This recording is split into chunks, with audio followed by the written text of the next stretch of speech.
গেটের সামনে যাওয়া ঠিক না বসে কাছ থেকে যে আর্টিস্ট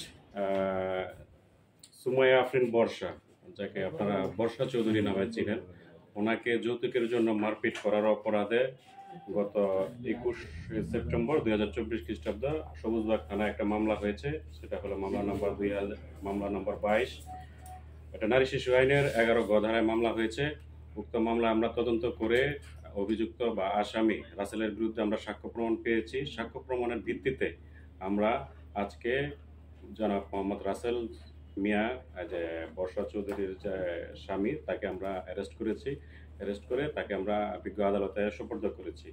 মামলাটি এখন তদন্ত আছে, আরও কিছু সাক্ষ্য প্রমাণ বাকি আছে। চিকিৎসা সনদ এবং অন্যান্য প্রাসঙ্গিক যে ডকুমেন্টগুলো আমরা সংগ্রহ শেষে আমরা দ্রুতই পুলিশ রিপোর্ট বিজ্ঞ আদালতে দাখিল করব। রাসেল মিয়াকে আটকের ব্যাপারে গতকালকে রাসেল মিয়া নিজে থানাতে এসেছিল, মানে সেই সময় কি তাকে আটক করা হয়েছে? জি না, আমরা তার পিছনে ছিলাম, আমরা তাকে ফলো করতেছিলাম। ওই নির্দিষ্ট গোয়েন্দা তথ্যের ভিত্তিতে তাকে আটক করা হয়েছে। আমরা লাইভে দেখেছি তিনি লাইভে সরাসরি রিকশা নিয়ে লাইভে করে আপনাদের থানায় ঢুকেছেন। লাইভের ওই ব্যাপারটা আমার জানা নেই। তো আমরা তাকে ওই আইনে, সে যেহেতু অভিযুক্ত, তার বিরুদ্ধে মামলা আছে, সুনির্দিষ্ট অভিযোগ আছে, অভিযোগের ভিত্তিতে তাকে আমরা আটক করেছি। আমরা কিন্তু ভাইয়া যখন থানায় আসে তখন ঠিক তার আগে ঢোকার আগে আমার সাথে কথা হয়েছে, উনি নিজে আত্মসমর্পণ করেছে এমনটা দাবি করেছে। তো আপনার কি মনে হয় সেটা? না, যেহেতু সে মামলায় অভিযুক্ত, তার বিরুদ্ধে সাক্ষ্য প্রমাণ পাওয়া গেছে। সাক্ষ্য প্রমাণের ভিত্তিতে অভিযুক্ত ব্যক্তিকে মামলার এজাহার নামে আসামি হিসাবে আটক করা হয়েছে। কোথা থেকে গ্রেপ্তার দেখানো হয়েছে তাকে? বাসাবো থেকে।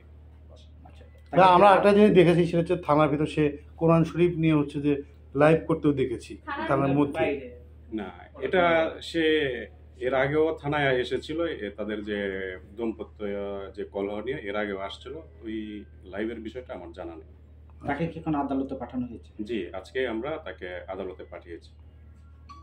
এবং একটা ব্যাপার একটু যুক্ত করবেন, সেটা হলো যে বর্ষা আপুর কাছে আমরা জেনেছি যে তাকে দীর্ঘদিন যাবত তার উপরে নির্যাতন করে আসছিল এবং উনার একটা বড় শক্তি আছে পিছনে, মানে এই ব্যাপারটা কিন্তু উনি সবসময় এস্টাবলিশ করে গিয়েছে এবং সেই শক্তিটা কি আসলে এখন কি আইনের জায়গায় আসলে প্রভাব খাটাবে কিনা, মানে আপনার জন্য ফোন টোন আসছে?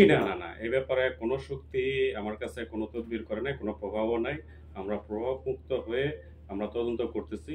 তদন্তে আসামির বিরুদ্ধে সাক্ষ্য প্রমাণ পাওয়া গেছে। এই সাক্ষ্য প্রমাণের ভিত্তিতেই তাকে আমরা অভিযুক্ত মনে করেছি এবং এই জন্যই আমরা আটক করেছি।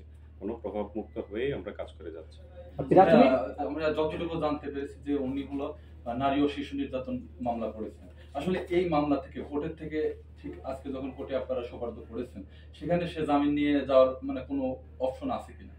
ওইটা সম্পূর্ণ বিজ্ঞ আদালত সিদ্ধান্ত নেবেন। হ্যাঁ, তা আমরা যেহেতু আমরা তার বিরুদ্ধে সাক্ষ্য প্রমাণ পেয়েছি, সাক্ষ্য প্রমাণ আমাদের আছে, বিজ্ঞ আদালতে কিছু সাক্ষ্য প্রমাণ আমরা পাঠিয়েছি।